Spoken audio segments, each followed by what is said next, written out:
I'm Sherri with HomeShowGardenPros, and I'm here today with Mike Fodge, Azomite, and we're going to talk about using Azomite in the lawn and how easy it is to apply with a broadcast spreader. Sure. So can you kind of give them a rundown on how they would go about that? Well, what I recommend is apply the Azomite by itself. Mm-hmm. That way you know exactly where it's gone. Okay. And you don't have to worry about whether or not it got in your mix. Okay. So apply your fertilizer, then apply the Azomite. Once you've applied the Azomite, water it in.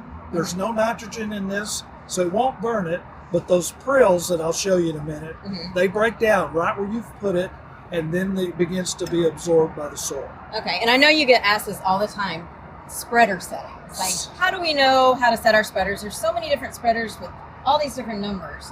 Yes. Just quick tip on how to set that spreader. So you take a look at your spreader, and in this case, this one is 15, but there are out there that are 10, and there's some that are 20. So I always recommend going midpoint. Okay, so we go 7.5. And then apply on a first-time application at midpoint. Okay.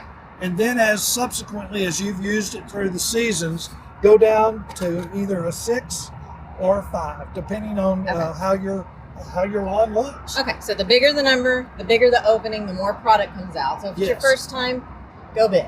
Go big. And then for maintenance, you would back it down a little bit. So it's really just as easy as pouring it in, turning the dial, put it out. There's no worries about burning or hurting.